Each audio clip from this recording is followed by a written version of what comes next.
Andrew, it's been nearly a year since we last sat down together. Very different time. It was in my London studio, and 8 days after that, you got arrested. What's the year been like for you? It's certainly been an interesting one. I've been constrained this entire year. I spent 93 days in a Romanian dungeon, 5 months locked in my house, and now I'm restrained within the country of Romania. So it's certainly been a turbulent time. The moment you got arrested, it was all pretty dramatic. The video came out, the world saw it, a lot of people smashing into your home.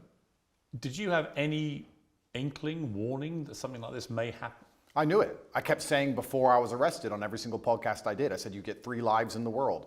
The first life, they're going to cancel you. They're going to slander you. They're going to delete your access to social media so you can't defend yourself. The second life, they're going to try and put you in jail for no reason. And if you continue to speak against the power, they're going to assassinate you. I knew I was on my second life. I kept saying it. I knew it was coming. I didn't know the bullshit reason they'd use, but I found out once I was in a cell.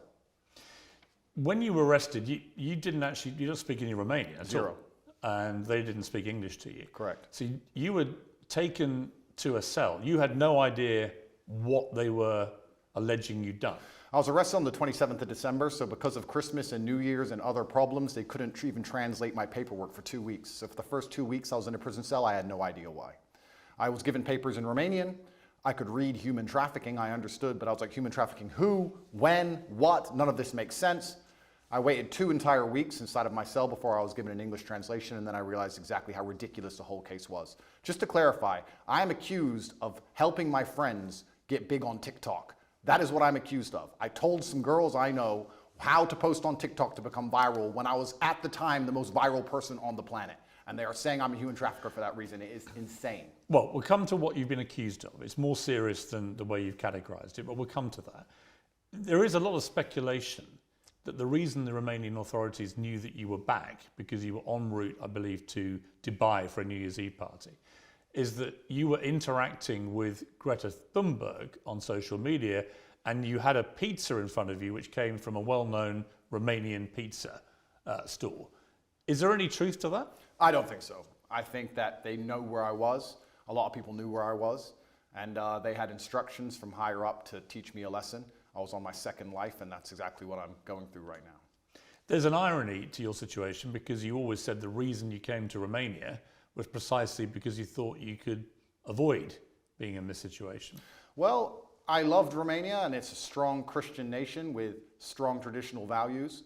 I want a life where I'm left alone by government. I don't believe in big government. I'm trying to avoid that.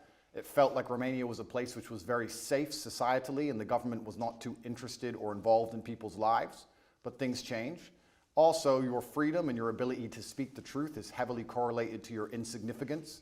When you become large and people start listening to what you say, you soon realize you no longer have freedom of speech. And it doesn't matter where you are on the planet. If they decide you must be assassinated, you will be assassinated. You in jail, what was that like? Romanian jail is not English jail. Describe it. What was the cell like? I have to be careful what I say because I don't want to insult the Romanian justice system, which I'm still beholden to. However, it's exactly as bad as people would expect it to be. Luckily, it was in the winter, so the cockroaches were not too bad. It was also during Ramadan, so I didn't have to eat so much, which was helpful because of the situation. I think the most stressful thing about it is I had no idea how long I was going to be in there for. I was dragged from my house. I was given papers in Romanian. I didn't know why I was there. I found out why I was there, and it was garbage. I couldn't seem to get out. I could have been held for years. It's very stressful, and the best thing you can do is turn to God and train as hard as possible. I did thousands of push-ups a day every single day. Were you in solitary in this period, 3 months? No, I wasn't in solitary the entire time. Sometimes I was by myself, sometimes I was with other guys, and sometimes I was with my brother. So, when you were on your own, were they keeping you in there for 24 hours a day? Were you allowed out? No, I wasn't allowed out. There was no yard time. It was 24 hours a day, locked in a single room, probably 3 or 4 steps large, and you do nothing but stare at the wall. And you. How many days did you do that for, on your own? 11, 12. I mean, that's a pretty grim scenario for anyone. Life's grim. For you, always being Mr. Confident, you've said, interestingly, that you wouldn't categorize what you were feeling as depression because you don't believe in the concept of depression. You and I have argued about that before. But it sounds to me, from what I've seen you say when you've talked about this, that was pretty close to depression, what you were feeling. Life's grim. And if you want to be a superhero, you have to understand in every single superhero movie, he is losing for 80% of the movie. He's going to suffer for the majority of the movie before he wins at the end. I've always wanted an exceptional life, Piers, and I'm not a coward. And I knew that by telling the truth about certain issues, I was going to pay the price for it.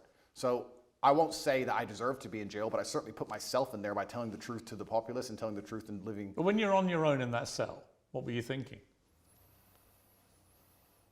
It's a long time to self-reflect, right? It certainly is.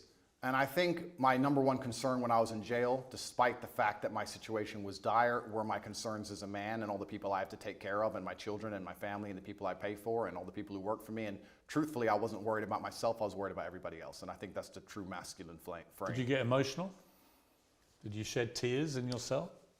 I'm an emotional man. I think men are hyper emotional. We just have to control it. I was extremely busy inside of my jail cell. I had lots of push-ups to do. I was very concerned about the people on the outside. I was trying my best to get out. It's difficult for me to answer the question because it was an interesting frame of mind. I knew that God was watching and I had to perform. It's very difficult for me to go through life saying I'm the top G, I'm this, I'm that, and speak about mental resilience and mental toughness, and then the second I'm thrown inside of a solitary confinement cell, cower out. I'm not that person. There's some other people who talk about mental toughness and want to give advice, and when bad things happen to them, they end up addicted to prescription drugs. I'm not a coward and I'm not a liar. No, but it would be perfectly natural to be emotional in that scenario, and there's no shame in admitting that. I was emotional. I missed people. I missed them, and I knew they missed me. So I felt a strong sense of missing. But you cried. There were tears that ran down my face, but I did not cry. I mean, that's crying. I would disagree. Because you're worried about admitting that. You think it sounds Absolutely weak. not. That's a perfectly fine scenario to cry in, but I think the act of crying is an act of desperation. To sit and to cry is an act in and of itself. To do push-ups, thinking of your children with tears running down your face, but you're concerned with finishing as many push-ups as possible within that day, I do not consider that crying. I consider that tears running down my face. When you found out what they were alleging you'd done, sexual assault, exploitation, and so on, what did you feel about that? What was your first reaction? My first reaction was, the standard playbook. The standard playbook for anybody who speaks up against power is sexual exploitation. Isn't it the normal one they go to? Can't we name like 10 or 15 people right now they hit them with this exact same garbage? Name a full-grown man who's 36 or 37 years old who's not had sexual relations with a woman at some point in the past. And the way the Matrix works is they lie by omission, right? They just hit Russell Brand with it. I think they hit P. Diddy with it this morning. Julian Assange, they just got hit with it. He's still in his cell. But lots of people get hit with these allegations and it turns out to be true. A lot of people get hit with them and they turn out to be false. So. Yeah, but you're sort of trying to make out all the people you just named are innocent. You don't know that. Of course I don't know that, but a lot of people get hit and it turns out to be false. Why would you assume they're innocent? Well, I'll tell you why. Because the way the Matrix operates is it chooses something which is heinous. If they accused me of drug dealing, nobody would care. They choose something which is heinous, so the process itself is a punishment. So they damage your reputation throughout the process, regardless of whether it's successful or not. Then what they do is they lie by omission. They throw you in a cell and they contact everyone you've ever interacted with. 2,000 people I know were called, and they were looking for one person to say they're a victim. By the way, they failed. They did not even find one. But if they did, they would then say, Andrew Tate's victim, he's a sexual assaulter. And they would remove the testimony of the 1,999 people who said, I'm a very nice man. Lie by omission. And then they put together this entire package, use the mainstream media to convince the world that you deserve to be in jail. And that is how the Matrix operates. I mean, to be clear, I don't know if you're guilty or not. I do. You're perfectly entitled to say that. And you know, right? Of course I know. But I don't know. And I will await any trial that comes to see what comes out in the trial and see what happens, right? So I'm not going to prejudge the trial. I'm not going to judge you and say, I think you're guilty. I don't know, right? We are where we are. You've been charged with serious crimes and it's likely you'll face a trial and we'll see how that all plays out, obviously. Going back to jail, how were you treated by other people? Everybody in jail was extremely apologetic to me. All of the staff, the police officers, everyone who worked in the jail, the person who served me my meal, everybody was very sorry for what happened to me. They made it very clear they knew it was garbage, and they were apologetic. That was the only vibe I could give you. They were kind of like, listen, you got too big. I'm sorry. This is how things work. And sorry, here's your meal. Nobody had any real problem with me. None of the prisoners had a problem with me. Did you get into any fights? There was a couple scenarios where violence could have occurred, but I think once people realize that violence is a certainty and that you do not operate under a fearful realm, they often aren't so interested. So people threatened you? I wouldn't say they threatened me, but they would have liked to have got the opportunity to threaten me. And what happened? And they realized that would have been a bad decision. And all in all... Well, what did you say to them? Because you don't speak Romanian, so... I didn't, you're right. I actually used a quote from Street Fighter. I said, I quoted Dowson, and I said, they do not understand the secrets of yoga fire, because I knew they had no idea what I was talking about. It was near the washing machines, and they looked at me like I was completely crazy, and they walked away. There's more than one person? Correct. And they made it clear what? That they wanted to... I have to be careful what I say, because I'm still beholden to the Romanian judicial system. Yeah, but that's just an incident in jail. That's Correct. nothing to do with the system. An incident report was written, and it's better I don't mention it. But there was a direct threat to you. I've had threats, yeah, and I have threats every single day of my life, and I think jail is a hyper-pressurized version of reality, and you need to have an extremely strong mind so you don't attack yourself, and an extremely strong body so others don't attack you. And I understood that there was a threat of violence at all times, and I just decided to go through life extremely respectfully, but make it clear if that's a decision somebody else wants to make, that I'm prepared to partake. One of the things I would think about, other than my family, immediate family, but one particular member of my family, if I found myself in jail, would be my mother and what she would be feeling and what she'd be thinking. She's been incredibly supportive to me. I know yours has to you. Did you think about your mother? I was extremely concerned for her. I was concerned because the media establishment were hounding her. She was obviously very worried, but she knew she raised strong sons. But we're her number one protectors, and I was concerned for her. I wasn't concerned for myself in jail. I didn't even suffer in jail as much as I did when I got out. I didn't have nightmares in jail. I had nightmares once I left jail.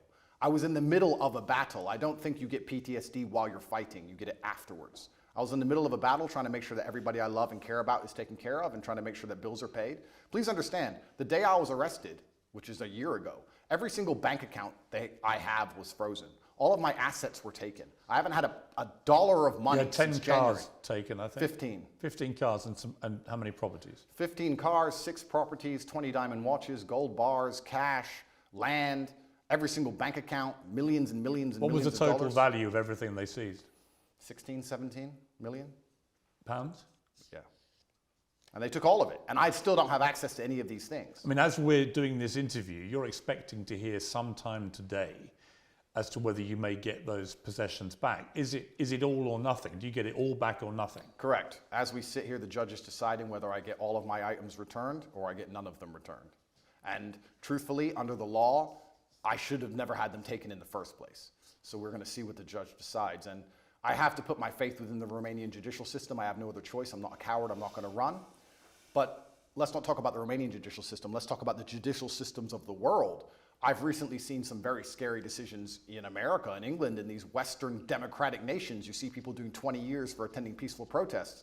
So you start to sit and wonder when you're in these situations, what is a trial? What is a judge? What is this? These are just people in a room. Which peaceful protest are you talking about? There's been a few.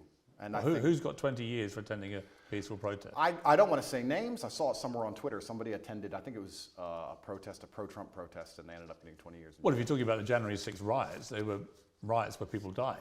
Well, it's interesting. They're not peaceful protests. Well, it's interesting because the world is actually very nuanced. And what I tried... Well, that wasn't nuanced. That was a huge mob of what people I tried to do, attacking the US Capitol. Well, what I tried to do is I try to look at a broad spectrum of events, and I try to put things into a nuanced view, and I don't try and take a instant black or white point of view on things. And the fact that BLM were rioting and destroying the entire nation for months and during that exact week, and then some other people got together with an opposing political view and are facing serious prison time for doing less damage than BLM did. I find that kind of scary because people did die. Well, in a democratic nation, we should all be the same under the law. But Andrew, just to be clear, on January the 6th, people died. People died during BLM.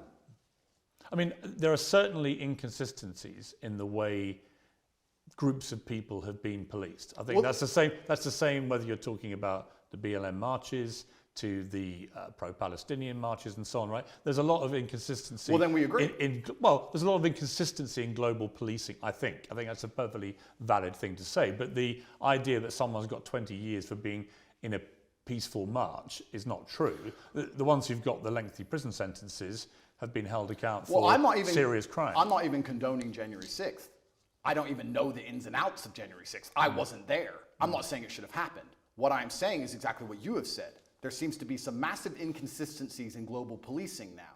So when you end up in a position where you're speaking against the system, as I do, and you understand that there are massive inconsistencies in policing globally, you start to sit down and seriously wonder if you stand a fair chance of a fair trial in any country on earth. I actually have to give massive credit to the Romanian judicial system because a judge one day sat down and said, why are these boys in jail, and let us go. I don't know if I would have had a fair shot like that in many other nations. When you were released from jail after about 3 months, what was that feeling like? My brother and I were in the same cell at that time. We were extremely happy. I remember using the last of my mouthwash. During the day, I had some rituals to keep me sane, and I'd enjoy 1 swig of mouthwash a day. It's amazing how bored you get when you're staring at cockroaches, and even that sensation. So there were literally cockroaches in your cell? Correct. How many at any given time? At night, there was a lot of them. Like what, dozens or? Yeah, a few. There was an infestation. We did our best to kill as many as we could. It kept us entertained, but they're annoying to sleep with. But mouthwash was something I enjoyed every day. The sensation of mouthwash made me happy, and I remember using all of my mouthwash. And then instantly my brain started turning to all of the things I need to do. I'm a man, I have responsibilities. For 93 days I wasn't working. I started concerning myself with, okay, I'm about to get out of jail, thank God. I'm gonna leave. Who do I need to take care of? What's paid? Do I have any money left? Are bills due? Is mom okay? Are my children okay? And I just started thinking about work. And as soon as I got out, I didn't sleep for 3 days. How many children do you have? That's confidential. Why? Because I have enemies, and unfortunately I do not want to give them any information. But you have more than one? I have more than one, correct. Right. So obviously you're caring for your children. I understand that as a father, right? And obviously, and you have a partner? Yes. Are you married? No. I think I asked you last time and you were a bit cryptic about it. You're not married yet? No. You have a partner who's the mother of your children? Correct. The same woman as the mother of all your kids? It's confidential. It's a bit stupid to say confidential. It is confidential, Piers. It's I confidential. don't think you marry and have kids with is confidential, surely. It is, for me. Really? Of course, I am basically #1 enemy of the state, Piers. Look what they've done to me. What have they put me in jail for? At the beginning of this garbage, people were sitting there thinking, maybe he's a human trafficker. It's been a year. Who? Show me a picture. Show me a video. Who's even a victim? There's nobody. The whole thing is made up. Well, we're going to come to what they say you've done, right? We're going to come to that. But I'm just curious. You come out of prison. You've got no ability to access any of your assets. How have you been functioning financially since then? I believe in prayer and I trust in God. Well, prayer doesn't pay the bills. And I do my very best.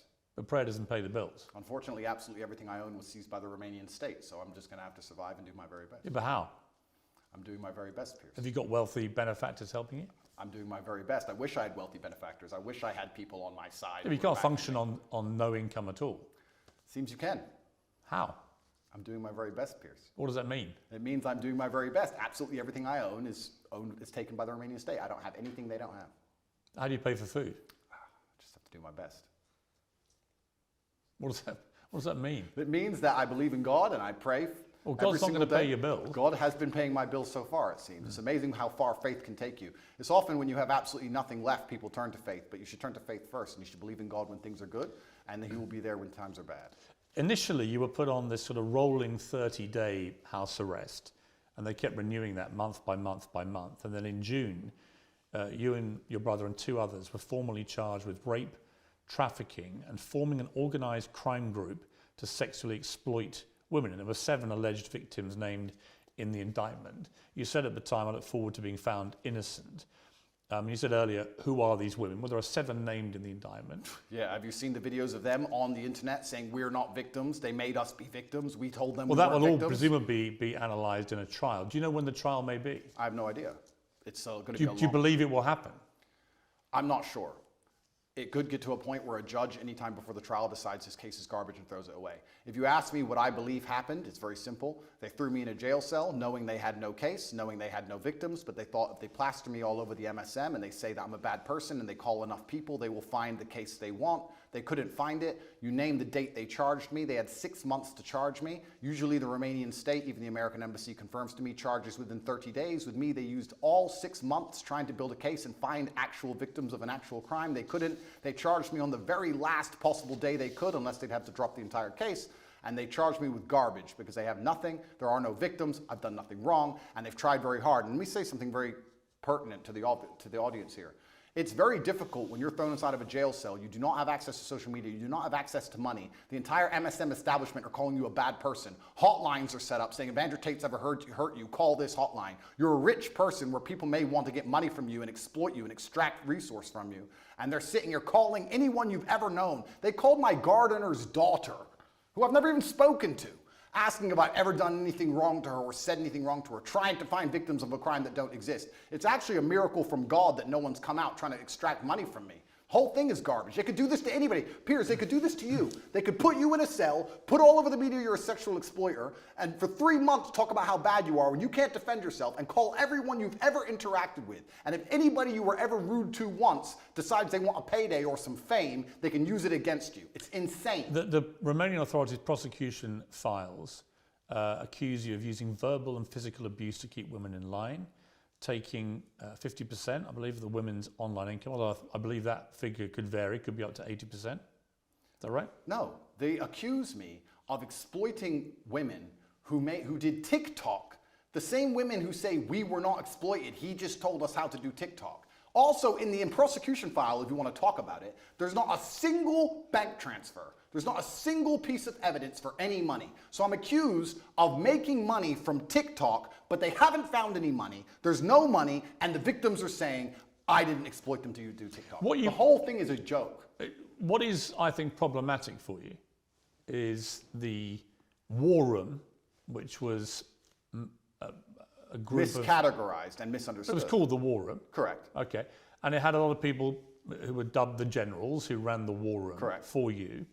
And the war room had 500 to 600 members who paid, I think, $6,000+ to be a member of this.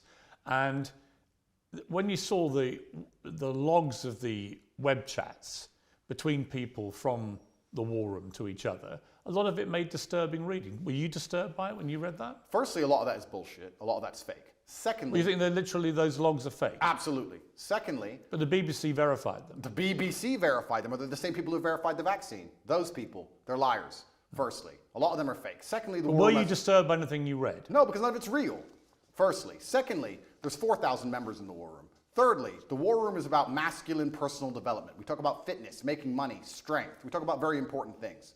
There's 4,000 members inside. If you're telling me that amongst 4,000 members with 24-hour chats 7 days a week for the last 5 years, they've managed to find 2 guys talking locker room talk, and that somehow offends the world, then nobody understands how the world works. That's not why I was in jail. It's nothing to do with the war room. I was in jail because I spoke against power, because I told the truth about COVID, because I told the truth about the war in Ukraine, because I told the truth about all of these things. I don't understand why people would want to put you in jail for giving your opinions about COVID or Ukraine. Why would they? Why wouldn't they? Well, why would they? Why would they say that Andrew Tate's opinion is so important on Ukraine that we have to put him in jail? I don't buy that. Okay, because I was the most Googled man on the planet, and I had a huge affinity with the most troublesome demographic for the Matrix, which is the young masculine youth, the people who you need to die in wars, the people who you need to psyop into being slaves to build the roads while telling them that they're not allowed a point of view and they're not allowed an opinion on anything. And I was saying things which was going against the narrative. And the Matrix, the way it operates is it uses the MSM to purport lies, to inject slave programming into people's brains so that we live lives which are not good for us but are good for them. And I was sitting there unplugging it. Why would they sit there and say, we've put together this massive psyop, we're going to convince everybody to inject themselves with poison, and we're going to lock everyone in their houses, and it's all a lie, and we're going to let this one guy who everyone listens to... Andrew, it wasn't all a lie. Yes, it was. It wasn't. There was a new novel coronavirus. Okay, I'll tell you what. I'll tell you what the facts were, and you can then laugh at them if you wish. Sure. But there was a novel coronavirus, COVID-19. It was killing thousands of people a day. Really? Yes, That's absolutely. Scary. Yeah, and I know people who died.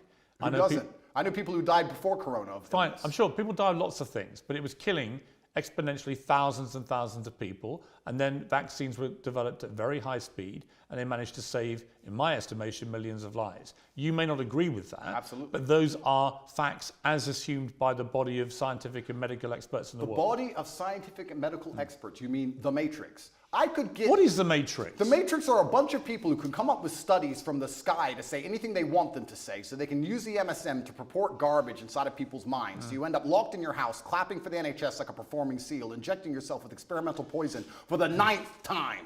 It's a lie. There was no reason to lock everyone in their house. More people died from missed cancer appointments than anyone ever died of COVID. People always got the sniffles before COVID, and they've always got it since. Let me ask you a question. Hang on, sir. it wasn't. Where has COVID gone? It wasn't. Diseases don't go away. It wasn't. Where's COVID gone? It wasn't. Well, the COVID strains have got milder, as indeed flu did. Flu used to kill. So it's gone away now. Well, flu pandemic in about 100 years ago killed 50 to 100 million people, and it's got steadily milder over the decades since. This is normal medical science pathway for most pandemics, right? So on that, I mean, your sort of cast iron, it was all matrix MSM nonsense, is palpably untrue. Well, I'll tell you why that's not untrue. Let me tell you my personal experience with COVID. I'm an extremely logical person. At the beginning, when everyone was dying, dropping dead in the streets in China, which I never saw, by the way, funny, and the Italian hospitals were full, English hospitals were never full, funny. Me and my brother sat there and said, if this disease is so deadly and can damage us as strong military-age males, then the world is over. So there's no point in hiding in our house. We decided to go to Sweden. On day one of COVID, day one when everyone still believed, we went to Sweden. Why does no one talk about the fact that Sweden was open the entire time? Why does no one talk about the fact they didn't have masks or lockdown or vaccines? My brother and I partied in nightclubs 7 days a week for 3 entire months while everyone in England was locked in their house. Sweden actually had a number of restrictions. Not when I was there. It was open. Not as draconian as we had in the UK, and there are certainly legitimate questions to ask about the scale of our lockdowns. I think people panicked. They saw what was happening in Italy, which had the second best medical healthcare system in the world, and people were dying in massive numbers and the hospitals were overrun. So people may have panicked. Did you hear about the guy who died in a motorcycle crash and it was a COVID death? Did you hear about that one? Well, there was certain Downing Street didn't seem very concerned with there COVID. There was a long debate about people dying of COVID or with COVID. I know all that, but the bottom line for me, it is indisputable that COVID was a deadly pandemic that killed a lot of people. It turned out a lot of older people more than young people, but they didn't know that at the time, not for a long period. The vaccine saved millions of people's lives. There are legitimate questions about some of the boosters, about some of the side effects of the vaccines, as there are, by the way, with all vaccines. But the idea that COVID is some invention by the matrix to suppress and control its people is for the birds, Andrew. It's for the birds. It seems the birds and I are friends. I don't think a smart guy like you actually believes that. Of course, and that's one of my problems. One of my problems I have with you is that I think you are intelligent, but I think you also adopt positions that you know are going to get the anti-matrix mob inflamed. And it's just these all-encompassing views you have. COVID was a load of nonsense. Vaccines are all dangerous and killing more people than they say. Never said that. I said the COVID vaccine. Well, COVID vaccine, well, you don't think they worked? No, of course not, because the idea of course a vaccine, they worked. The word vaccine in and of itself is that you get... They save millions of lives. If you get a vaccine, you do not get the disease. They changed the definition of vaccine in the dictionary so they could continue to inject us with this pointless poison. I had the vaccine for polio. I've never had polio. You got the vaccine for COVID, and you're bragging online how you have COVID for the 8th time, but it's not that bad because you've had 6 injections. It's insane. And please understand my position. Please understand that I'm a person who doesn't believe any of these studies, don't believe any of this garbage, don't believe the Matrix. I'm a person who was in Sweden for 3 months as everyone was afraid, locked in their houses, partying at will. It was perfectly fine. They had a lower death rate than the UK. They had a much higher death rate than their neighbouring countries in Scandinavia. Did you know that? They had a lower death rate than the UK. Did you know that? It doesn't, no, I didn't know that. It doesn't matter to you? Of course not. So you wouldn't compare them to their immediate neighbours. You'd only compare them to a country in the UK. If you think lockdowns worked, Piers, if you think lockdowns... I think lockdowns were only acceptable as an immediate panic move, which it was, before there were vaccines. The moment they had a successful vaccine program that worked, then there was no justification for further lockdowns. You're a very important person, and you're very well respected. I'm not important, I'm a journalist. No, you're very important, and you're very well respected within the UK, and you've been famous for a very long time. Were you invited to the party at Downing Street, or were you not in that circle? No. No?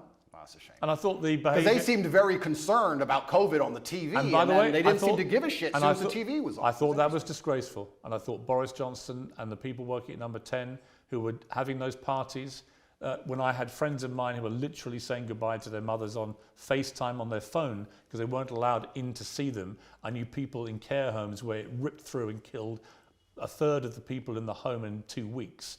And the desperation that people felt. I had a cousin who lost his father who couldn't go and see his dying wife and so on. It's disgusting. There were terrible stories. It's criminal. Terrible stories. It's disgusting. So let me ask you a question as a professional, because we're both adults and we're both very smart. As a professional, which is more likely, that The government believed COVID was deadly and everybody should be truthfully afraid and locked in their houses, but because they had this spirit inside of them and they couldn't resist the idea of a party, decided to risk their lives to party, or they lied on the television trying to scare everyone and enslave them and lock them in their houses, knowing it's garbage, knowing it's a lie, and not caring, and had a party behind everyone's backs so they didn't think they'd get caught. Which one is more likely as a professional, as a logical human? Why don't we just agree that they were a bunch of rank hypocrites, stupid people who were behaving utterly selfishly, to the extent that the Queen, when her husband, Prince Philip, dies, is in the church on her own, in a mass, with none of her family around her after losing a rock of 70 years. And it turned out the night before, Downing Street had, I think, 2 parties, including a karaoke party. I think that was shameful and disgraceful. Well, so we can agree on that, right? We can agree on that, and we can wake up and start to realize, oh, maybe the government doesn't care about us. Maybe the government lies to us. Maybe they tell us things and try and scare us, but they don't actually care themselves. Maybe all they are is hypocritical, self-interested people. Maybe they are. Maybe they use the MSM to purport their lies, to keep everybody enslaved while they do whatever they want, and that is the matrix in and of itself. And if you speak against it and people listen to you, I'll repeat this. Your ability to speak freely is directly correlated to your insignificance. If you're as big as I was, the most Googled man on the planet telling the truth, you will pay the price, Piers. And that is why I was locked in that cell. And I do not regret it, because I live true to God. I'm not going to sit here as a coward and not tell the truth to people for as long as I live until they put a bullet in my head. Let me ask you about the lover boy method. So the suggestion is that you and your brother and others, let's talk about you, that you deploy the lover boy method, where you would make women fall in love with you. You would then persuade them to do webcam stuff, right? TikTok. Okay, but wait, let's call it webcam stuff, right? No, let's not call it that. The indictment is about TikTok. Okay, what would you make the women do? Or what would they do with you? I don't make anybody do anything. Okay. In fact, let's talk about the lover boy method. So it's very interesting. Let's imagine the Matrix is pissed off with a said individual who's telling too much truth and everybody is listening to him, and they decide they're going to attack him with sexual assault claims. They say, he's making women do, well, we found conversations where he gave advice on how to go viral on TikTok. He's making women do TikTok, but he isn't being horrible to them. He's not hitting them. He's not being mean to them. So what can we do? Let's use the lover boy method. If I was abusive and mean, they wouldn't say lover boy method. Do you know what lover boy method means? Being nice. He was nice and polite and kind, and they really liked him as a person, and he told them how to do TikTok. But that's not what the lover boy... He's a lover boy. Of course it is. Andrew, that's not what the lover boy method is. Absolutely it is. The lover boy method is where perpetrators woo victims with the prospect of a loving relationship until they can be forced into abusive situations or a form of slavery. This is garbage. That's actually what it means. The lover boy method is being nice to people so that you work together, effectively what they're trying to say here. I was nice to girls who asked me for TikTok advice, and they sang us the lover boy method. I didn't beat them into doing TikTok. I didn't force them. I didn't threaten them. In fact, I was like, yeah, you're very pretty. You can be pretty famous. Was there any element of coercion? How can there be an element? What does that even mean? Let's be professionals here. What does that even mean? What do you think coercion means? I was coerced into this interview. You came along to me and said... You weren't coerced into this interview. Yes, I was. Or don't tell me. The bullying Piers. MSM said, Andrew, you've got to do an interview. No. And I'm going to fly all the way to Romania to do it. You didn't do that. Favor. You used the lover boy method. You said, sir... The lover boy method? Yep. Andrew, this is going to be a very interesting interview. We had a good one last time. You're a nice guy. We have some interesting conversations. I didn't say you were a nice guy. I'm going to come along. Wait a minute. We're going to make some money from this interview. Wait a minute. Money will be made for both sides. Wait a minute. You lover boyed me and you stole the profit. Just to be clear, I've had no conversation with you about this interview. And the conversations I've had with your intermediary were very professional. And I said, I would like to do an interview with you. Were you nice? I'm always nice. Loverboy. You can't believe you used niceness to loverboy me because this is a profitable enterprise and I was coerced here. I make no pretense that I've come all the way from London to Romania to interview you because, yes, I want to do it on my show and that will clearly benefit me and my show. Am I a full-grown consenting adult who decided to do this show? Yeah, but you're not being coerced into doing this. Am I a full-grown consenting adult who decided to do this show? Yes. Okay, so I wasn't coerced, correct? But what's that got to do with what I've asked you? Because you were nice to me and you're saying that... I wasn't nice to you. I didn't even talk to you. Being nice is the loverboy method, and that adults have no personal responsibility. And I wasn't nice to someone; they become your slave. I wasn't nice to you, and I didn't call you a nice guy. I feel loverboy. I feel loverboy. Do you? I'm sorry. Well, I'm sorry. It's fine. You had a website, Hustlers University, offering courses teaching husbands and boyfriends how to get their partners into webcam. Absolutely false. The Hustlers University, which you can go to now, actually, we've changed the domain, it's university.com, is a school which teaches modern wealth creation methods. We teach people how to make websites, we teach people e-com. Why did you call it a PhD pimping hose degree? No, you're talking about an old video which was made satirically. Why did you call it that? Oh, that was satire. Of course it was. 9 years ago, the internet was a very different place. And if you're going to sit here and say, oh, 9 years ago, you said stupid things on the internet, it's not a gotcha moment because every single person has. So have you. No, but you'd be very... So have you, because you advocate for the vaccine, sir. So yeah, you absolutely. said stupid things on the internet. Yeah. Life, that's how things go. It's satirical. I also said I'm an astronaut. Do you believe I've been to the moon? Because I haven't, believe it or not. Hustlers University teaches children how to make websites, and it's There's only one reason I'm asking you. advice. Only reason I'm asking you. You've repeatedly said in interviews since you were arrested that you have never categorized yourself as a pimp. You don't think you're a pimp, right? Well, what about all the rappers? Did you ask Ice Cube if he's a pimp and a murderer and a drug dealer? I'm not Jay-Z sold crack. I'm not interviewing. I'm not interviewing them. I'm asking you whether you have at any stage in the last 15 years been a pimp. Of course I've not been a pimp. I've said I'm a pimp. I've said I'm an astronaut. I've said I'm a cowboy. I've said I'm the strongest man in the world. I've said I'm James Bond. Throw me in jail. Are you just... Put me in jail. Okay. I deserve it. 9 years ago, I made a joke on the internet. So here's my question. Are you a fantasist? I'm not a fantasist. Do you have a persona that's just not you? Of course not. I am me. Well, if you are you, why would you repeatedly call yourself a pimp and then now say you've never been a pimp? Are you going to sit here and say that because I've once said, oh... I'm curious whether if you're trying to say to me you didn't mean any of the things you said. So I'm asking myself, well, why should I believe anything you say now? In other words, is what you say actually what you mean?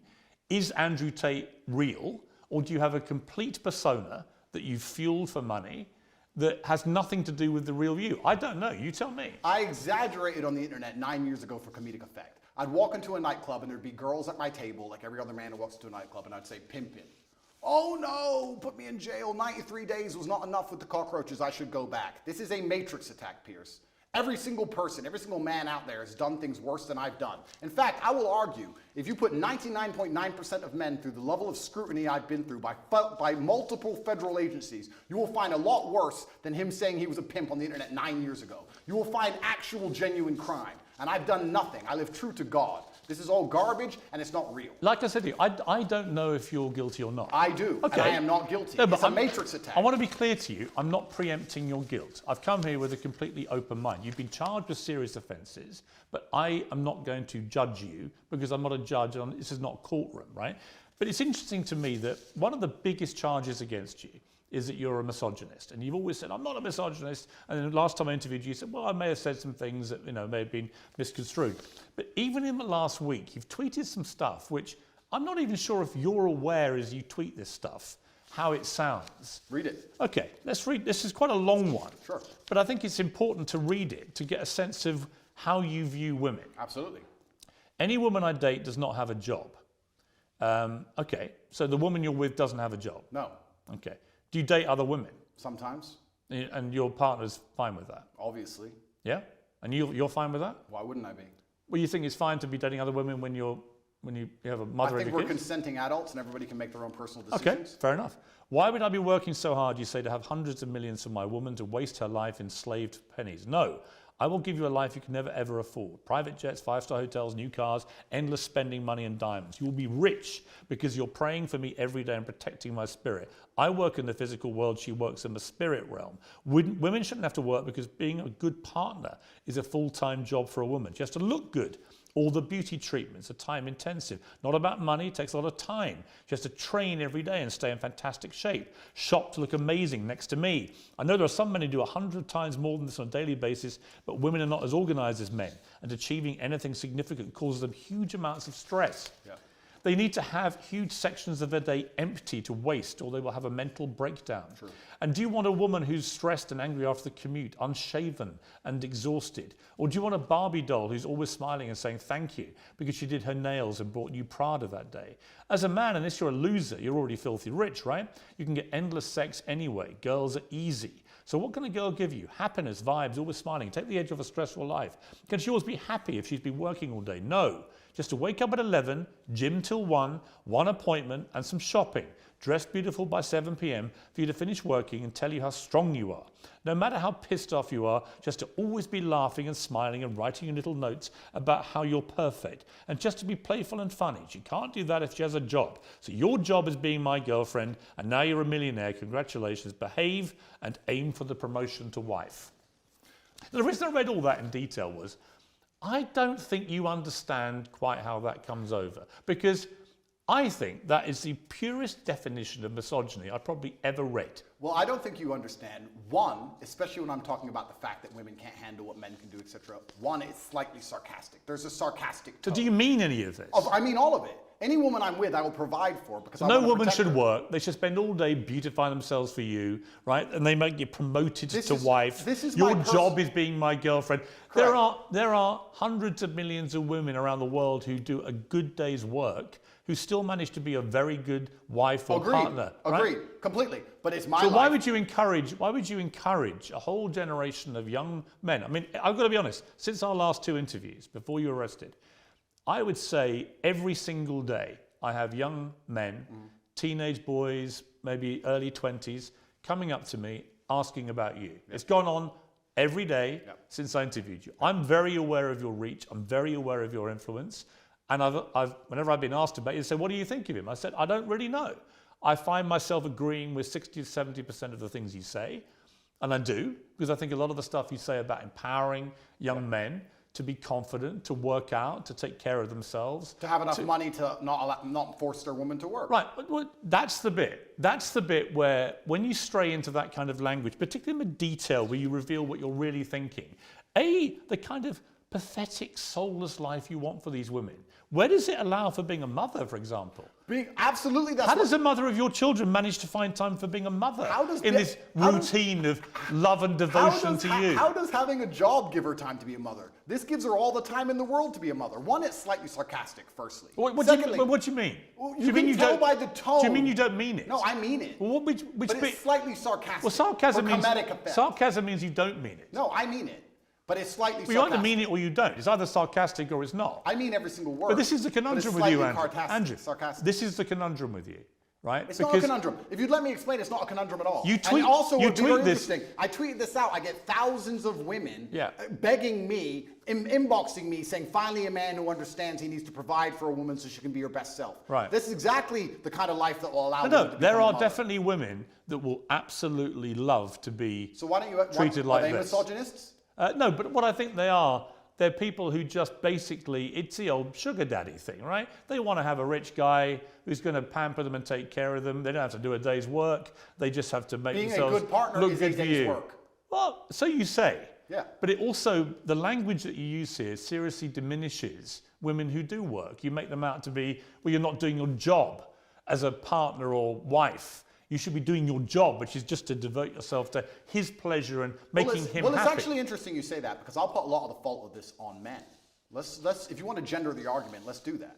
I think that a lot of the reason why women can't live this life, if they so choose, if you're a woman who decides to work, then go to work. I don't care. But if you're a woman who decides she wants to retire, it's because she can't find a man who could provide for her at this level. Do you think when a woman marries a billionaire that she wants to go get a job in Starbucks? Because in my experience, when they marry extremely successful men, they don't want a job. I'm sure Ronaldo's wife isn't begging to go work in IKEA. Actually, No. Ronaldo's wife works very hard. She works for herself, which is different. And her family. Of course, Yeah. which is different. She's a hard-working woman, actually. Absolutely, because being a fantastic partner and having a bunch of children is a bunch of hard work. And she also finds the energy to have businesses on the side. Fantastic. But So you what don't we're want, saying here, but you don't want women to have businesses. no, I'm saying if you're with a man of my stature, you don't have to work. Now, if I met a perfect woman and we were together and we were happy. When you say a man of your stature, with respect, right now you have no income, no possessions, Correct. I'm and you're completely facing flat broke. serious criminal charges. I mean, I'm not quite sure what stature you think you're currently selling, but it ain't great. Okay, well then it's a shame all those women inboxed me after I put that tweet out saying, I've got we no- agree with you. I think you should interview I all met of a them for woman their yesterday who, when I misogynistic said I views. was coming to interview, was immediately like, "Oh, can you put a good word in for me?" Of course. Sure, you have a definite appeal to a certain type of woman. There's no question. I think providing for a woman if I was financially is a man's responsibility. If that means I'm a misogynist, then I'm a misogynist. no, I think so you that- accept you are a misogynist. No, I think a man should provide for a woman financially, completely and utterly. If she wants to work, if my partner were to say to me right now, I really feel like getting a job, it would make me happy, then I'll say work. But she doesn't have to. Her job is looking after the children, looking after me, and being as happy as possible. If you think I'm a bad person for saying, if you actually read that, read the subtext and context. I read it all out. Okay, good. Then you'll understand what I'm saying. You know I did. You heard it. Absolutely. So what I'm saying is, I am a man. My life is stressful. My life is pain. I go to jail. I suffer. I have to deal with making money. I have constant, endless headache. I do all of that so I can give you everything, but then I get to have you. Your job is to be happy. I want you to smile. I want you to look your best and feel your best all of the time. If am I a misogynist for saying that I go through so much pain so that we can be financially secure, so I hope the woman I care about does not have to work a job. If that makes me a bad person, then so be it. Because all I'm saying is I want to take care of her in every single realm. I take care of her physical safety. I take care of her financial security. That is my job as a man. And if more men acted like me, you will see that the world would be a happier and better place.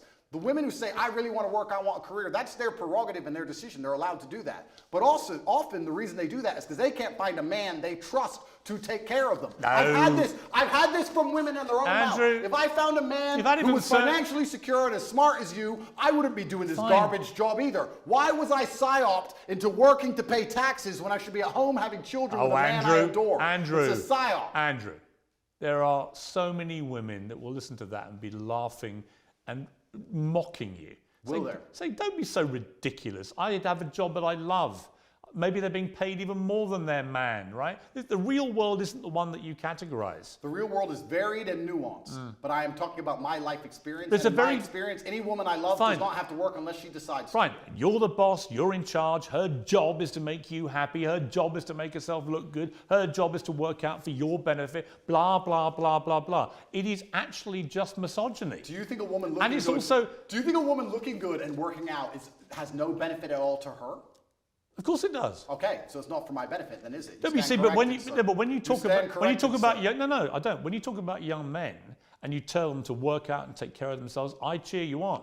Right? I want that. I've got 3 sons. I want them to feel that. Don't you want them to become very rich and successful and have a woman who relies on them and have a beautiful family? No, but I don't want a woman who's subservient to them. Why is subservience? Why is a Literally, woman the tone of the tweet I read is subservience. So you did another tweet this week. Men love by telling you what to do and not allowing you to make stupid decisions. We save you from the female inclination to make stupid choices. If a man isn't giving you instructions, he doesn't love you. If you won't listen to a man's instructions, you don't love him. The whole language is so ridiculous. Let me change the language then. Well, you tweeted this to 8.2 million people. Correct. So let me say this. A father loves. Let's say instead of a man loves, let's say a father loves. A father loves disciplinarian. That's how a father will love you. A mother will say, oh, I hope you're happy, hope you're doing okay. But a father will come along and say, no, don't do this. You must do it that way. That's incorrect. It has to be this way. A father will discipline you because a father feels he knows best for you. It's the masculine essence of love. When a man loves, he shows that he cares via degree. There is a massive difference between a relationship between a father and a child and between a man and a woman in a relationship. Completely. And I'm not sure you quite get that. No, there is a difference. But I would argue, Piers, in the happiest relationships, it's a traditionally masculine role in which the man plays and provides. The female is traditionally feminine. The man is the head of the house. Not in an abusive way, doesn't beat her up. I'm talking about the man being the head of the household, like I would like to believe you're the head of your household. And he comes along and says what happens and what doesn't happen because he's the man of the house. No, that's not. That's actually not how most households operate now. Well, then it sounds like we understand why the entire world's a mess. Because only 10 years ago, that's exactly how the households operated. There was a man of the house, and now we have no longer any clear defined roles. There's no longer a man of the house. You want to talk about knife crime, kids doing drugs, the crime rate, all of these problems. You want to talk about all of the societal ills we face. Perhaps it's because we don't have any men in the house anymore. Perhaps we need to bring the man of the house back. And the man of the house will come along and be a disciplinarian, and he will make the set rules and the creeds of that house. He will say, within this household, we don't take drugs. That stands for the woman I am with, the children who we have birthed. Nobody takes drugs in this household because this is my house and I'm the man of the house. So it sounds to me like we need to bring it back, sir.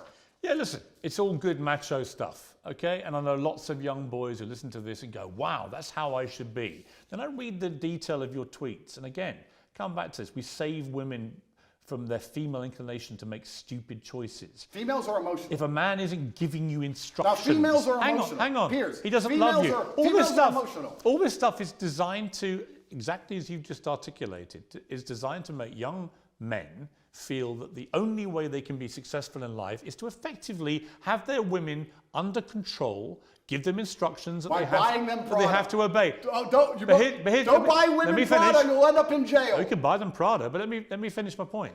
My point is that it seems to me, from reading your tweets, even now, that you have a blind spot when it comes to how they sound. It may be that the legal problems that you're in, which might be extremely serious, and we'll see when the trial happens, but it may be that in your head, nothing you've done is remotely inappropriate, because actually in your tweets you can see there's an element there of wanting coercion and control. You want to control women, you want them to be effectively your servants, slaves, for want of a better phrase. Slaves who get Prada and get to work out in the gym and get to look good. But you understand, do you understand the point I'm making? No, I don't. Which is that in your head, the line is blurred so much now with this macho rhetoric that you've actually lost track of how this sounds. Here's all of the things Even when I read that stuff to you, I could see you looking at me and your answer is, I was being sarcastic. No. And I said, well, where? And then you go, well, no, I meant it. Well, it can't be both. I meant it, and I said you either mean it, you either mean it, or it's, well, no, because sarcasm means you don't mean it. Piers,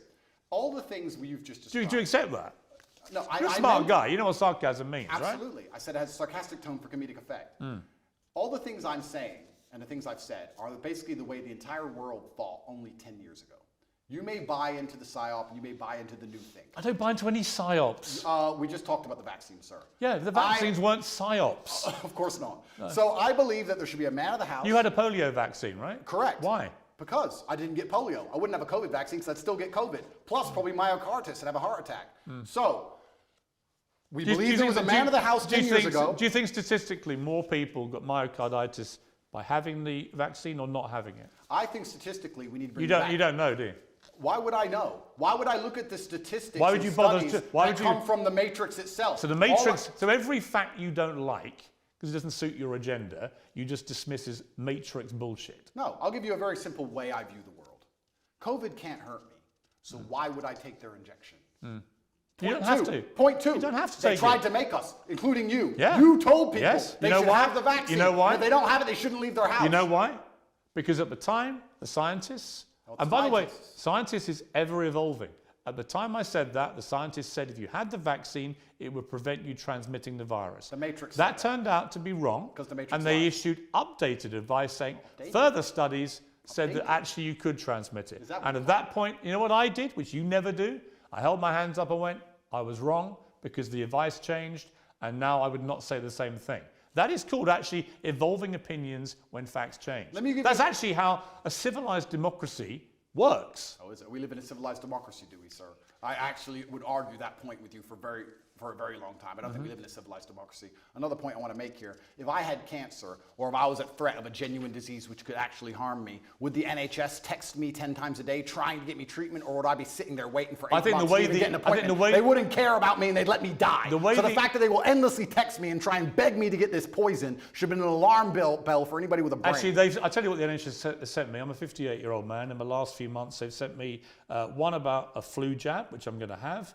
Because I think it stops you getting flu, and flu's nasty. A COVID booster, which I won't have. I think I've had enough of those. I'm fine with that, thanks. They sent me one about having a check for bowel cancer, which I've done and came back negative, and so on and so on. The NHS texting system is for our benefit. You don't have to do it. No one's holding a gun to your head. The Matrix isn't saying, if you don't have this, Andrew Tate, we're gonna do something to you. Do you have any idea?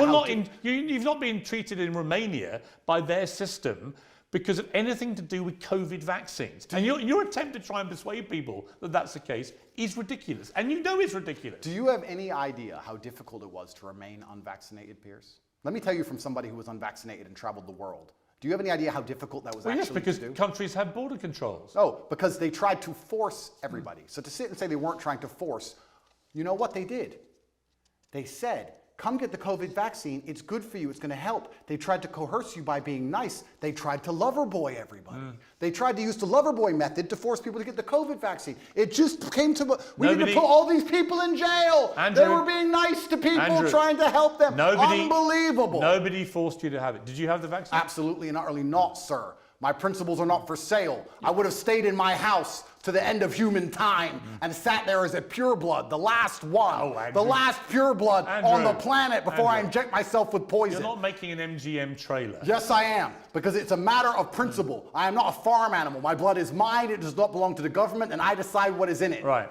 All right, so you have a polio vaccine, but not Correct, a COVID one. correct. So your brilliant brain has determined that you know more about the medicinal and scientific benefits of individual vaccines. And the polio one, you decided with your brilliant brain, we'll have that. But even though a lot of people, by the way, have had side effects to polio vaccines, did you know that? Yes, correct. Is that the Matrix doing that? No, I didn't say the Matrix gave them the side effect. Oh. I've just told you all the reasons I didn't get the vaccine. Right. You've already described it at length. But you work out with your brilliant mind which vaccines to have? Correct. Okay. Correct. Okay. You realise You can join my email list on pt1.com. You can sign up for free, and I'll tell you which vaccines you should I wouldn't have. come to you for vaccine advice. Why? Andrew? Because you have zero experience. I didn't get the COVID any one. Advice. I obviously did pretty good. I avoided the poison shot while everyone else got it, so I'm actually pretty proud of my track record. What happens if you're found guilty of the things you're charged with? Well, then I'm going to have to go to jail, I assume. What's the maximum sentence you could get? I don't know. Yes, I you don't. do. I actually genuinely don't. You've never asked your lawyers? It can be between 3 to 8 years, I Right, think. so you do know. I don't know the maximum. But if you were to serve 8 years, having served 3 months and know how bad that was, Yeah. could you cope with that in a Romanian jail? Interesting question. Could I cope with it? Yes. Would I be the same afterwards? I'm not sure. What do you think even the 3 months did to you as a man? Well, it was a fantastic test from God to make sure I am the man I say I am, because I think there's a lot of people who speak about masculine excellence who are not the men they say they are. When trouble appears, you often learn that they are nothing but postures. I had nightmares for a very long time. I couldn't sleep. I struggled with certain things. I would check my bed sheets every single night for cockroaches religiously. I had a problem with that. But I never turned to therapy. I never turned to drugs. I understood that all of these things are from God and they're given to me so that I can become a stronger version of myself. And I welcomed them all and I embraced them all. And now that I'm a better, not completely, but almost better, part of me actually misses my nightmares, Piers. Part of me misses training all night. I didn't sleep for weeks, months. You said you didn't have nightmares. No, I had nightmares. I said I didn't have nightmares in jail. When I left, I did. And I kind of miss it because I had so much time in the day to get things done.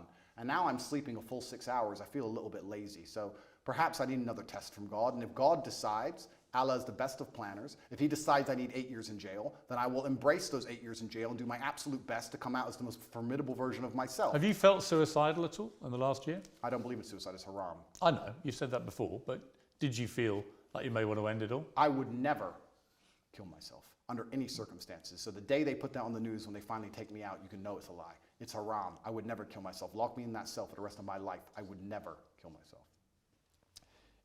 While you were under house arrest, you tweeted this: avoid women who go to festivals. They're either on some loser's table who's feeding them cocaine or in a crowd of sweaty peasants because they're a sweaty peasant. Endless Instagram stories screaming and having fun to prove to the world they're worthless. Hard pass, festy hoes. Correct.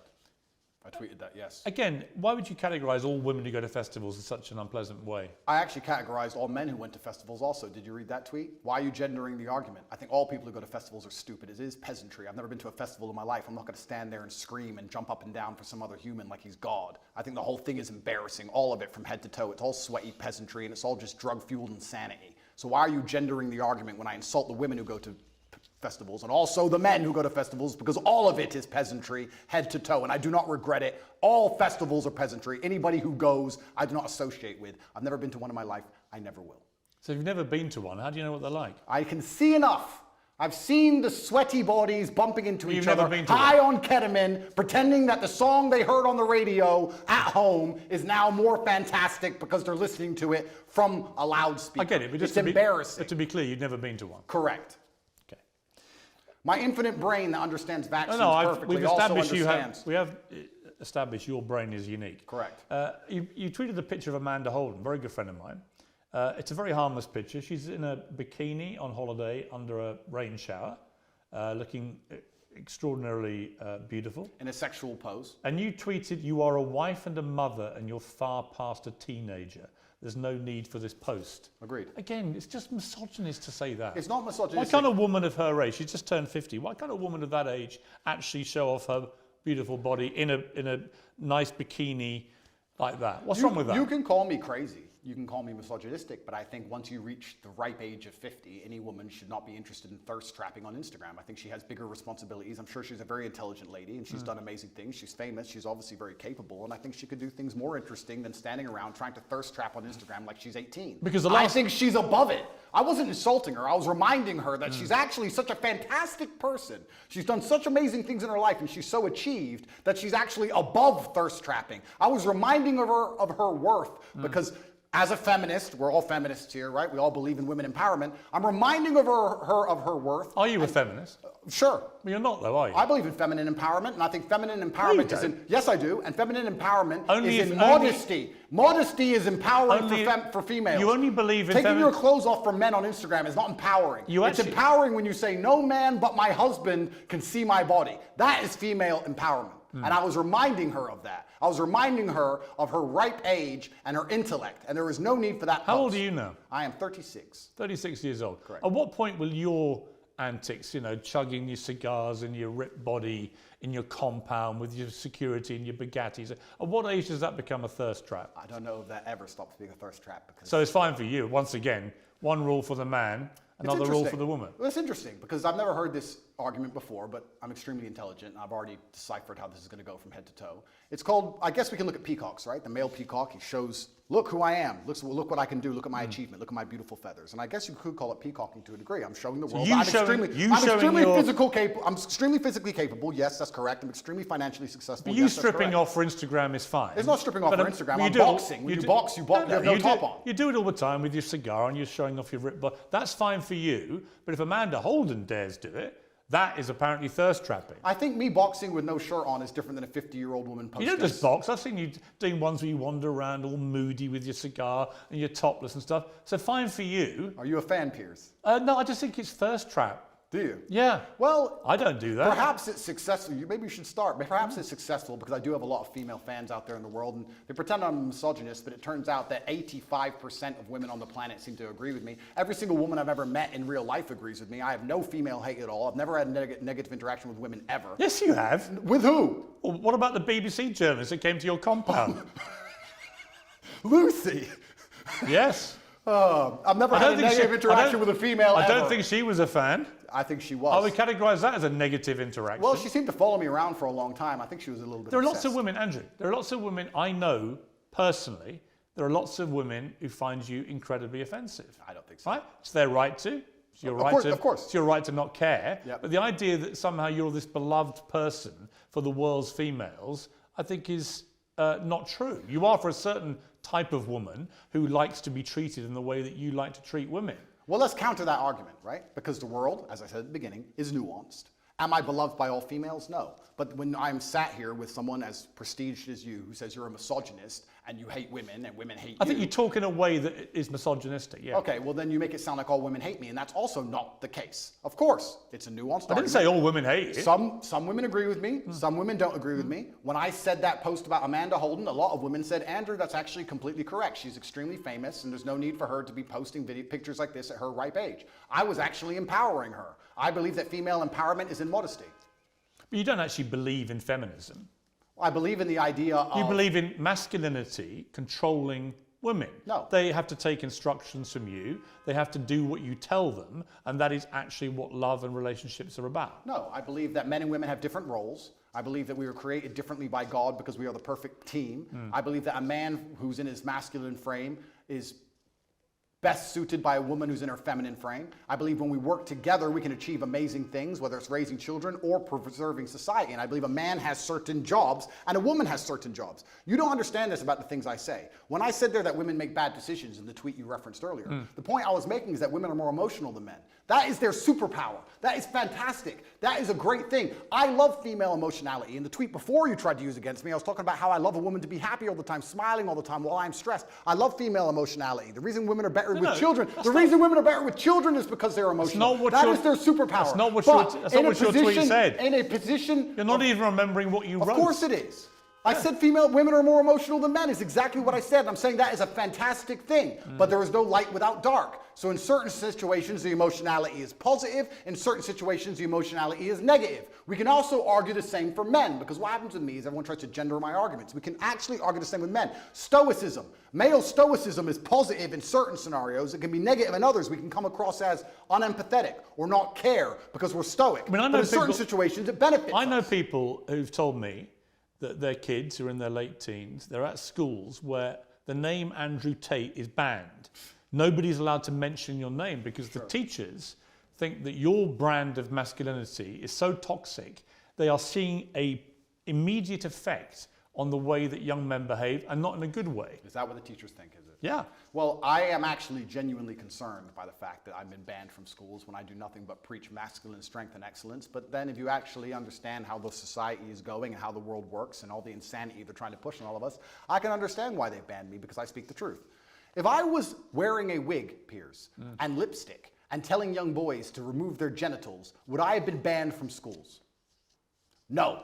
They would have said, no, you can say his name, no problem. No matter how big I got, if I had a wig on and lipstick and I had been castrated medically, I would be allowed to talk to the young boys. But as soon as I say you're supposed to grow up and get big and strong, and if your wife doesn't want a job, you need to pay for her, it's your job as a man, you better find some money, then I'm the public enemy number one. Garbage. On that last point, you don't say if a woman doesn't want to work, a man should take care of it. You say a woman shouldn't work. I say my woman won't work. Right. I'm talking about my personal experience. I said any girlfriend of mine, because I'm in an extremely fortunate financial position. I was before Romania took everything, of course. I have hundreds of millions of dollars. So because I am in my position, I would not want my woman to work. I think there's more important things she can do. If you have hundreds of millions of dollars, where you said you had a worth of 17 million. No, I said they took 17 million years. So where's the rest? They must have taken it. I think they have it. Or maybe I lost it. I think I lost it somewhere. You've never had hundreds of millions of dollars. Of course not. You haven't, have you? Of course not. You said they took all your assets. Exactly. Well, did they or didn't they? Of course, they took everything. I mean, they'll be watching this. Are they to assume that there are hundreds of millions more dollars they haven't got yet? No, they're watching this. That's right. They take absolutely everything. You have it all. Right. But again, is that all just the smoke and mirrors? Is that all just the top G stuff that you play up to, which has no bearing on reality?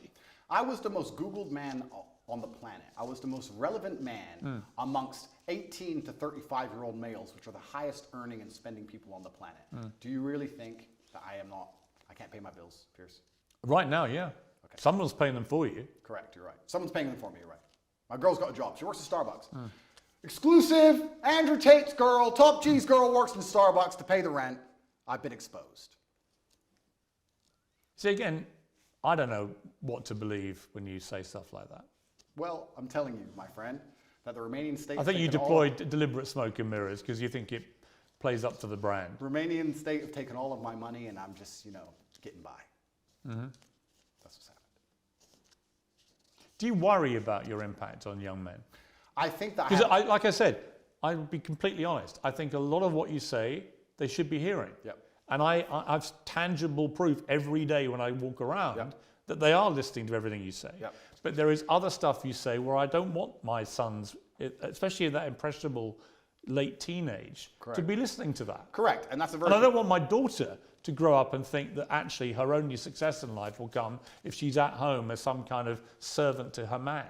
Well, that won't be her only success, but that's a very professional question, and I'll give a very professional answer. I have a massive responsibility. With great power comes great responsibility, and I understand that young men do listen to everything I say. I do think I say good things, but you also made a very pertinent point there. You talked about the impressionable age of a teenager, and it's very easy for a teenager with their hormones and their lack of life experience to take the things I say and weaponize them and use them in the incorrect context. However, that is not my fault. You could argue that 16 and 17-year-olds can look at anything on the internet and misunderstand it. You could argue that all of this transgender garbage and all of these rappers talking about killing each other and all these drill artists talking about stabbing their enemies could be misunderstood by a 16-year-old. I agree. So that's not my fault. However, on that I totally agree. Okay, so I have a massive responsibility. And you are held to a different account, actually, to a lot of those rappers. Absolutely. Right? There's no question. I mean, the far swing is when John Legend rewrote the lyrics to Baby It's Cold Outside because apparently encouraged sexual assault, but wouldn't say a negative word about any of the disgustingly misogynist and actually very violent lyrics of his rap friends. Absolutely. That to me is total hypocrisy. And it is hypocritical. However, unlike all of these other people, I have taken into account my massive power and my massive responsibility, and I try to make sure that I use my words as carefully as possible so that they cannot be misconstrued or misunderstood. Can I make sure that no teenager on the planet who listens to me ever misunderstands me ever? No, I can't do that, but I am doing my very best. What do I actually talk about? What do I actually say? What I do is I come along, and let me give you the broad overview of my message. You're a man, so your life sucks. It's always going to suck, and it's going to be pain. You're going to do nothing but suffer. You're going to suffer as a nobody, or you're going to suffer the pain it takes to become Actually, great. most men don't have that. But you're going to suffer as a nobody, because trust me, nobody suffer. Or you're going to suffer the pain it takes to become great. Life is not supposed to be a happy picnic. You're supposed to get up, work hard, dedicate yourself, get strong, get rich, go through whatever it takes to become somebody of significance. That's my overall message, I believe it's a positive. You haven't got to get rich to be happy. No. In fact, most of the super rich people I know in life are incredibly unhappy. Really? So you're setting a kind of false dream. Well, A lot of rich people are miserable. Have you ever seen a rich person give And a their lot of money people away? who have very little money can be very happy. Have you ever seen a rich person give their money away? Yes, of course. Okay, do you give all your money away? Will that make you happier, Piers? I don't Do you want the Romanian state to take it all? I didn't smile that day. And let me tell you that the reason I tell about men to become financially successful is for two reasons. One, because you have a job as a man to protect and provide, and you can do neither of those things if you are broke. That's the first reason. And the second reason I actually preach to young men to become as financially successful as possible is a greater, broader reason. And I believe we've entered a very interesting stage in humanity where the matrix is finally cracked. 3 or 4 years ago, there were certain narratives you could not talk against. But with Elon Musk owning X, and now we have Rumble, we have a lot more information on the internet, people are starting to tell the truth about many different subjects. There's a whole bunch of them we can name.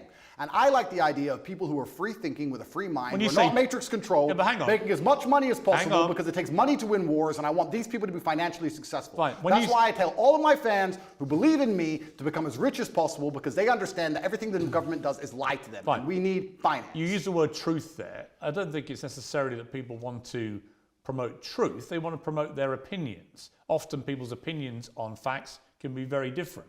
People can take the same set of facts to different opinions. Doesn't mean it's the truth, right? Well, that's true. But I don't believe in this my truth crap, right? Neither do I. But there are facts which have to be accepted. And you can have an opinion about them. You and I can disagree about all sorts of opinions, but actually not facts. Okay, but I can argue this point where the matrix comes out with a fact, and all the opinions countering that fact are censored and they are destroyed, then that fact becomes de facto truth because it's the only version of reality which exists to be ingested by the mind. So you still need varying opinions on all public. Do you think that what you, let's put it this way. Sure. You would have relationships with women and encourage them to take part in webcam sexual stuff? No. Well, actually, yes. Why are we going back to this? Because there's one question I want to ask you about it, right? And both sides made a lot of money, right? Okay. And in most cases, because they haven't complained in most cases, you would assume it was a mutually beneficial transactional relationship, right? I can assume that because thousands of women have been through this and most of them haven't come forward and complained about the way they were treated. It was transactional. But was it moral? Do you think what you've been making money from, park the illegality aspect to one side, do you feel it was moral? 10 years ago, I helped women promote their profiles on the internet. Correct. 10 years ago. Firstly, I have not been involved with it for 7 years. It's not how I make money. I haven't touched it for a very long time. 7 years is a long time. But you made a lot of money from it. I made some money from it a long time ago. How much? Some money. I can't even remember. Millions? Millions? Perhaps. Millions. You made millions of pounds. A long time ago. Well, hang on. It's important. You made millions of pounds from sexual webcam activity where you and the woman doing the webcams would make money. You accept that? No. What I did is... Well, that is how you made money. No. A long time ago, and I talked about this at length on many different podcasts, and I don't hide it. I said a long time ago, 10 years ago, I helped women with the tax side and the technical side and the promotion of their profiles. Well, they work for you. The promotion of their profiles on certain websites. And I said about this, and I said I haven't been involved with it for 7 years. The only reason this is even coming up again is because I'm monumentally famous, because nobody cares. We're in Bucharest. Well, no, it's not. Piers, we're in Bucharest, Romania. Do you understand that there is a video chat studio with girls talking to men online right there, outside that window? I'm sure. In fact, there's about 10 or 15,000 women in this city who do that job now. And the fact that I had I dipped my toe in it 10 years ago isn't even significant. I'm only asking if you think it's moral. Do I think it's moral? Because you speak in such a morally self-righteous way now. do you think that that was moral? Well, I wasn't religious back then, but let me sit and Because analyze. you're now, you converted No, to I'm- Islam. yeah, correct. You're a Muslim. Correct. They have, a code Correct. of behavior. Do you think that that fell short of I that have to code? answer as a professional. And as a professional, I would say, judging by my current code, no, I do not think that women being naked on the internet is moral. However, there is... So you made money immorally. You can admit that. It's nuanced like all things, Piers. At the time I was atheistic. I know that some of my girls talked men away from suicide. A lot of men are ridiculously lonely. I would also say a lot of the lessons I know about men and how they think and how lonely and sad they can be and how difficult life is as a man actually came from that era, because I saw a lot of very successful men with a wife and with kids and with money pouring their heart out to some 20-year-old they never met about how sad they were. I learned a lot about the world, and I know that a lot of suicide was prevented, and I made a lot of women millionaires. But would I do it now? No. However, I'm in a very different situation now. I'm a different person. I'm religious. I'm also extremely financially successful. Please understand, Piers, I come from Marsh Farm, Luton. I came from one of the worst areas inside of the UK. I could have stabbed someone. All of my friends were breaking into cars, breaking into houses. Most of my friends are in jail. What did I do? I promoted accounts on the internet. You made money. Didn't sell crack. Didn't sell drugs, didn't rob anyone, didn't shoot anyone, and now, because I am successful, I'm going to be held to this moral standard by people who grew up in fancy homes with white picket fences and went to private schools. Well, no, actually... I am from Marsh Farm, No. Luton, and the biggest crime I committed was completely legally promoting internet profiles. Right. There are people around me who did far Actually, you're worse only going to be held for far less. No, you're only going to be held to the standard of the religion you've converted to, which you've already When you take said, the Shahada, hang all on, your former sins which you've are already erased. said would look at that as immoral. When you take the Shahada, all of your former sins are erased, and I actually encourage you to find the light and convert to Islam. Andrew Tate, thank you very much. Thank you, sir.